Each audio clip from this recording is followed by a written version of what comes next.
Hey guys, welcome back. Attorney Warren Markowitz here to discuss the current events involving our friend Jeffrey Weinhaus, the Bulletinman. As I last left you, and we last left Jeff, he's still a resident and a guest of the state of Missouri, but we've had some forward movement in our actions to bring a case to try and get him and his tuchus out of jail. Here's what happened. Last time we discussed the simple fact that I had requested from the state of Missouri, the Attorney General's office in particular, the Missouri Highway Patrol, and the Franklin County Sheriff's Department, information relating to the use of stun devices, their policies, their procedures, and how they go about using such items on persons in their custody. Well, I finally got some responses back. Got back one from the Attorney General's office that said, well, we don't have a policy. Got one back from the Missouri Highway Patrol, which is where this whole thing started. They've got nothing to go and nothing to say with it. I got one back from the Franklin County Sheriff's Department, which, of course, you'll be able to see on the link below. Just take a look at the link right here and follow that. It'll take you to the documents in a PDF format. Basically laid out the fact that they purchased the device at or about the time which Jeffrey was arrested and heading for trial, and defined a whole lot of procedure in which they were supposed to follow in notification of the courts, as well as how to protect the defendant, which happens to be our friend Jeff. Considering we don't know whether or not any of that was followed, and no objection was made by his attorney at the time, we've got a couple of bumps in the road to take us down another path.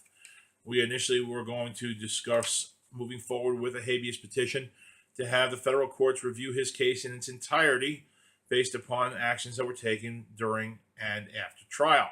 We're going to shelve that for now, and we are going to try and raise the arguments based upon his 5th, his 14th, and his 8th Amendment claims, as well as claims under the Missouri State Constitution. You may be saying, Warren, what does this have to do with anything? It's fairly simple. The use of stun devices is considered torture in many countries. It is sporadically being used throughout the United States since 9/11. There have been articles written regarding the unseemly, unsightly, and inappropriate use of such devices on persons not yet convicted, hence using them on persons during trial. Now, we all can recognize the simple fact that at one point in Jeff's life, he had a large mouth and liked to put his feet into it while getting his opinions out. So what? I say stupid shit. You say stupid shit. We all do stupid shit. But as long as we don't hurt anybody, we have the right to be idiots. As a matter of fact, a friend of mine once said, the leading cause of death in the United States is stupidity. It's the one thing you can't insure against. Well, there's the key. Offending somebody might be a right. Offending somebody might not even be the proper thing to do. But it's not a crime. The issue stems back to a couple of issues and a couple of underlying factors in Jeffrey's case. Right now, the matters we want to raise and the ones we are looking forward to pressing are the fact that his due process rights were denied because mentally he was shackled. He was afraid to participate in his own trial. He was afraid to participate in his own defense. And even if he could, who knew what was going to happen with the person holding the button? That's right. For those of you who don't know what this is like, it's called stun cuff. It's actually a device that was purchased and used on Jeffrey. Follow the link below. It'll take you to the website for the manufacturer.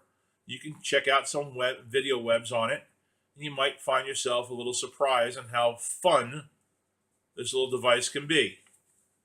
Now, everybody likes to have a little jolt in their life, but 50,000 volts running up and down your leg or around your waist or over your chest is not my idea of a good time. This isn't 50 Shades of Black, and it's not 50 Shades Darker. This is American jurisprudence, and it seems like some items have gone off the rails. So what are we doing? Well, it's not simple, but we're doing this. I'm sharing with you. It will become public record, hopefully sooner rather than later, as I continue to flush out the complaint and the argument that Jeffrey's trial should be overturned for the simple fact that it violated his 5th Amendment rights, his 14th Amendment rights, his Missouri State Constitution rights, and his 8th Amendment right against cruel and unusual punishment. because the use of torture before a trial seems to have a negative impact on somebody's participation and ability to defend themselves. I'll bring you up to speed as things further develop. I'll even share the complaint after it is filed, so you won't even have to pay for it to find it on Pacer. I appreciate your help. I appreciate your support. Jeffrey appreciates your support. Please remember to donate to his campaign on funded justice. The link is below. If you have any questions or comments you'd like to reach me at, my contact information is at the end of the video. Remember, if you can't find me on the web, you're not looking hard enough. Warren, W-A-R-R-E-N, at Warren Markowitz, M-A-R-K-O-W-I-T-Z, ESQ.com. And you can even get to me if you leave the ESQ off. Thanks again for your support. Thanks again for your confidence. And again, thanks for your sticking with Jeffrey after all these years. I'm attorney Warren Markowitz. We'll be back again probably the next week or so to give you another update on what's happening. If you'd like to reach out for me, be my guest. I'll be more than happy to return your call or your email. Have a good day.